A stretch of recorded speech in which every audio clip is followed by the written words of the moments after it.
all this on here.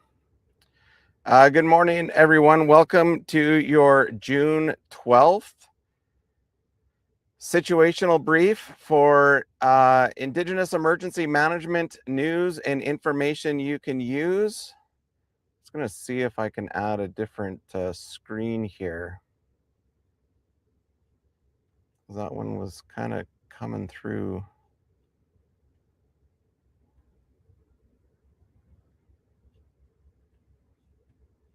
a little small. Well, I guess that's the way it might be. Oh, that doesn't work either.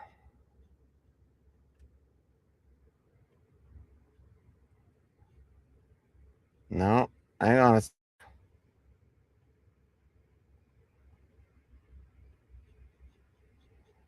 Probably because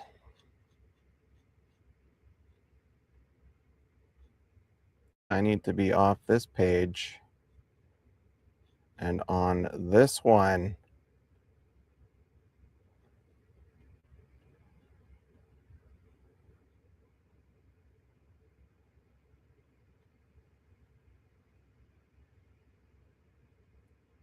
Sorry, I don't have my normal setup today. So I got to get to my regular layout. And we'll see if it lets me.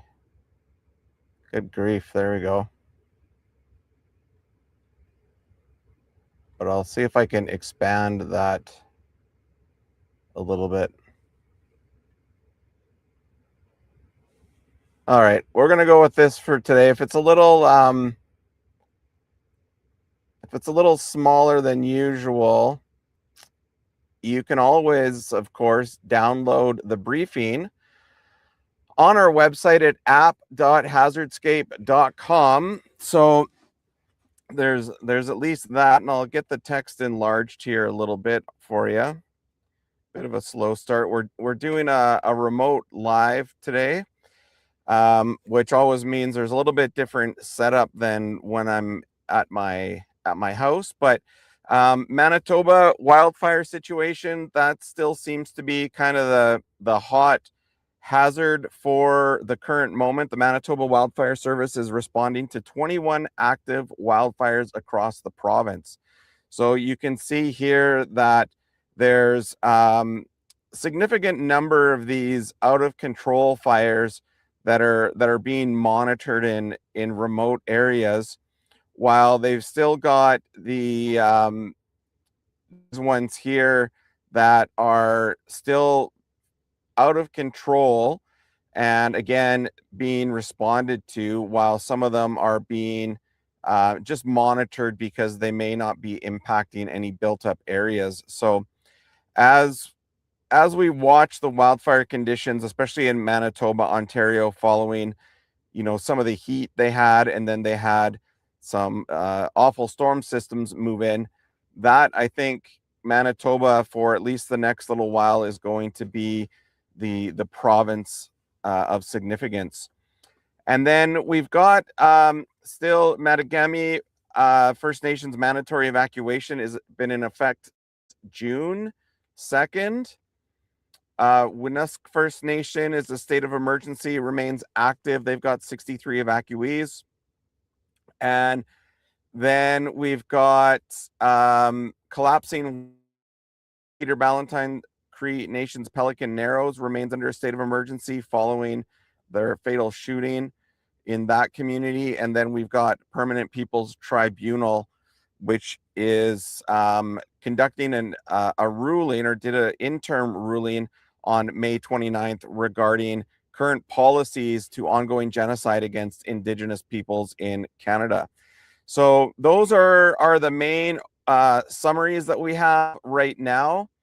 If we head over to wildfire conditions as of the current moment, we are seeing a wildfire, a fire danger, bit of a risk reduction across Manitoba, mostly the prairies, actually in Ontario and into Quebec, over the last couple of days, given the cooling temperatures, some of the precipitation that's moved through.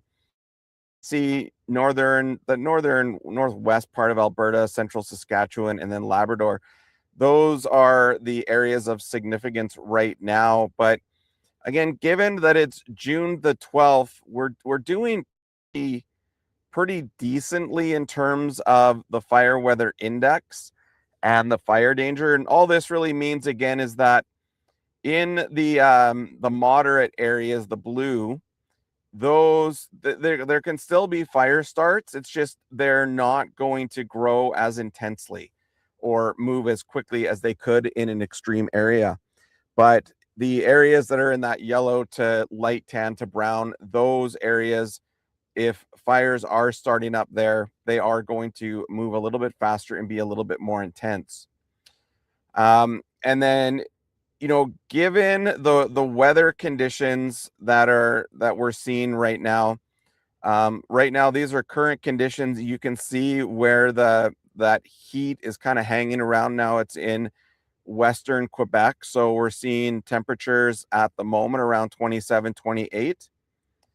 By this afternoon, that's going to shift a little bit west, a little bit east, and spread out down into these areas where you're going to see temperatures around Shawnigan 29, Trois-Rivières 30.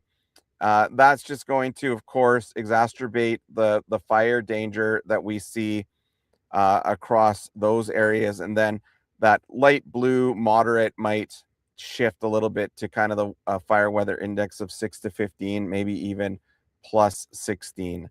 So yeah, we're still going to see, even in Alberta,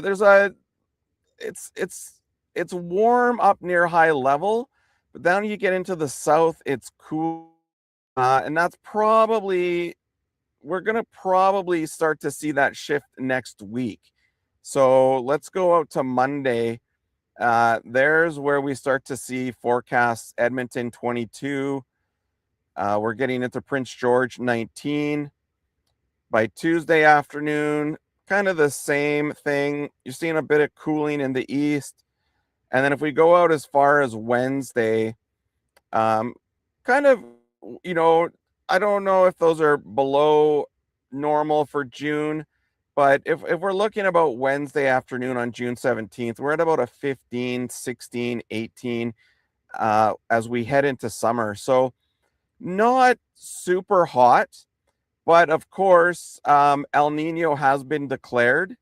So what that basically means is this Pacific Ocean area where you see that band of red, that has now moved the surface temperatures of the Pacific, about 0.5 Celsius above normal.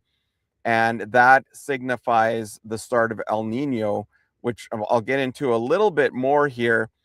But I want to show this map here from Thompson River University. This is their Canada Fire Weather Outlook. And what this is a seasonal forecast for Canada. And it's basically showing that trend that we're going to see with El Nino, where the jet stream is going to move from the north and kind of cut, Canada in half. And it's going to dip down to the Great Lakes and up into Atlantic Canada. So what we're going to see is the Western Canada is going to stay in this sort of warm above normal temperatures. And then in the east, it's going to be a little bit cooler. And that jet stream is going to kind of like move west to east. And it's going to kind of move Alberta, Saskatchewan, Manitoba, BC, kind of like that. And I think just for the summer, we can expect warmth in the west, a little bit cooler temperatures in the east, and that's going to fluctuate around Saskatchewan. So Saskatchewan's really going to be in this kind of battleground of weather for the summer. And then precipitation forecasts for the season, basically what this is indicating is below right? You can see where those brown spots are, the dark brown around the west coast, basically below the lower percentile. And, the white space is really kind of hanging around that kind of less than normal, but that's just signifying a fairly dry and warm summer for the West, which is going to, increase the fire risk. I think coming into the next couple of weeks for sure as El Nino starts to shape up. So at this time, I also want to recognize that, within emergency management, there's a lot of planning around wildfire response, flood response, landslide response, tornadoes. There's a ton of work around search and rescue, collapsed buildings, but we don't nearly spend enough time on making sure that we are prepared for another type of response. And that's where I want to draw in our sponsors, Premier Flood and Fire. So they're sponsoring us today or this summer to do Indigenous Emergency Management Core training. This is a type of response that small remote communities, even big communities, don't spend enough time planning on. And at Premier Fire and Flood, they do disaster restoration, water damage, fire damage. You can plan right now to respond to a major disaster that requires remediation, restoration of smoke damage, water damage, anything associated to an emergency or disaster. They do leak detection, they do high efficiency drying, they do high efficiency water extraction, they help with assessing the damage and loss of your community. So, it's in emergency management.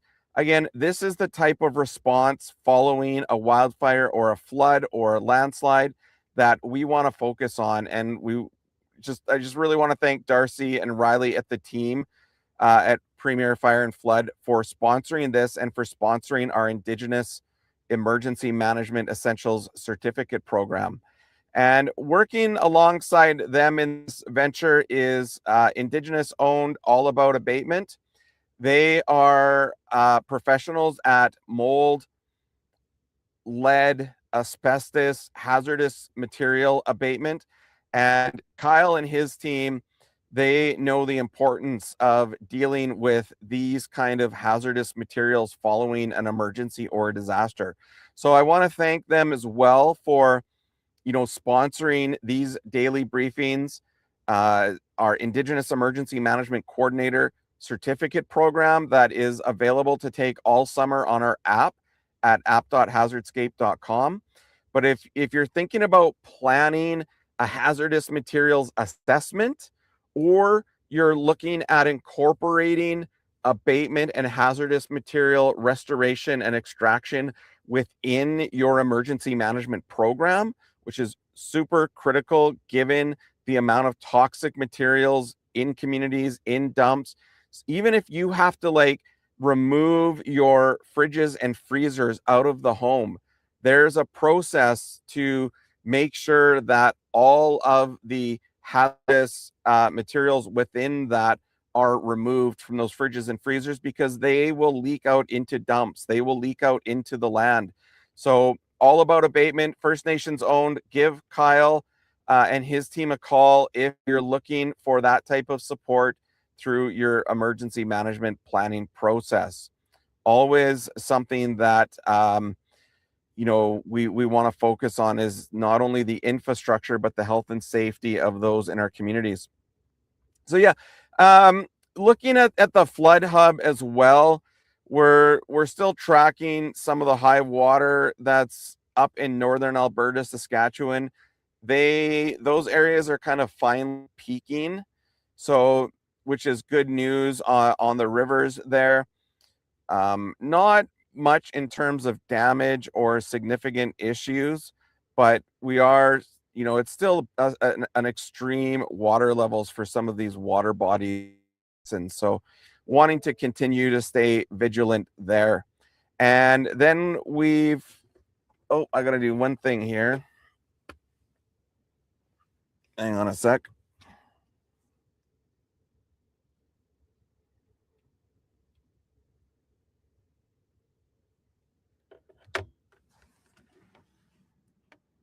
Oh, one sec.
Oh, well, sorry about that. I forgot to plug in or turn on the backup battery for the Starlink, so I had to rush out and rehook that up. But yeah, getting back to our live stream here, just with the flooding and stuff that's going on in northern Alberta, Saskatchewan, the rivers and the streams are quite high.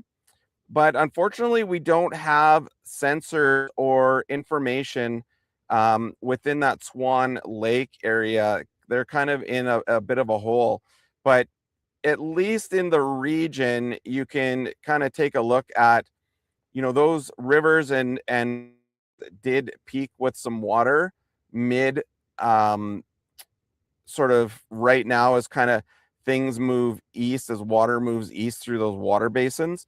But yeah, unfortunately, we don't have there's those gauges are not set up through this service, and it's if we look at, I'll see if I get just gonna see if I can pull up. We'll go into live weather alerts in a minute, but I was going to see. Yeah, I don't have the flood the other flood one up right now, but basically, if you look at Swan Lake or Swan River, that's a movie, isn't it?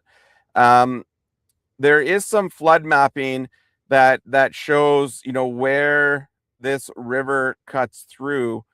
That's the part of town that was likely flooded the most. And then you've got, the roads that intersect here. And, anywhere just around that river is going to be where it overtopped. So probably what we'll see here in if they haven't come out yet, but just the damage assessment mapping will be interesting to see how the damage assessment lined up with the flooding that happened throughout Swan River. But Yeah, again, as usual, the major focus is wildfire risk. At this point, if we go over and look at our special weather statements, we can see here going to be a rainfall warning for this part of Manitoba and into Ontario. So they're looking at about 20 to 30 millimeters by Sunday afternoon. And then over here, we've got the heat. I think it looks like, severe thunderstorm watch for this part of Quebec. This one might be a little bit different. This is a severe thunderstorm watch. Deployment of severe thunderstorm capable of producing strong wind gusts and heavy rain, hail of 1 to 2 centimeters. And then up, we've got wind warnings. In northern Quebec, we've got frost advisories in Newfoundland.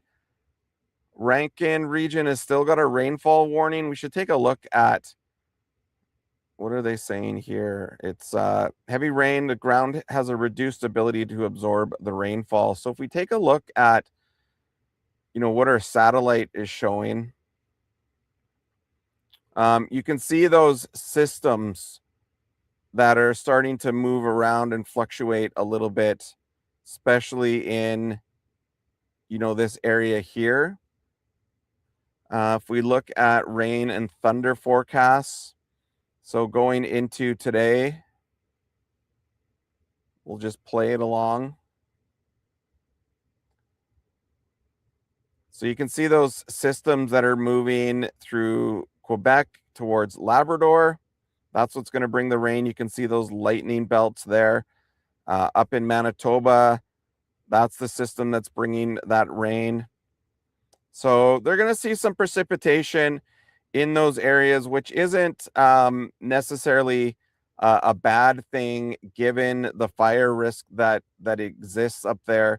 And it's just going back and forth so drastically. It's hard to track, but I think the key of all of this is the average seasonal forecast along with El Nino is we're going to see increased temperatures, especially in the west. It's going to be dry, and I think we're going to be moving into the summer with quite a big fire risk increase from where we're currently sitting today.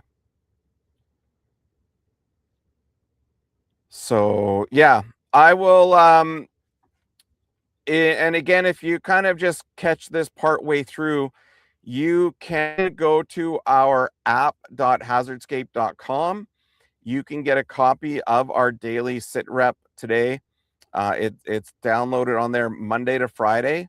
And then if you are interested in getting your Indigenous Emergency Management Essentials certificate, you can head over to app.hazardscape.com right now and start that course. It takes about 4.5 hours. It's self-paced. And again, that is through sponsorship by Premier Fire and Flood. So thank you for them to sponsoring our courses and sit reps all summer. And then also thank you to All About Abatement for sponsoring those courses and this situation report as well. All right, well, I'll leave it at that. We will be back on Monday to see how the weekend did and where we're looking at for next week, especially as El Nino creeps in a little bit more every day. Have a good weekend, everyone. Take care, know your hazardscape, and stay prepared.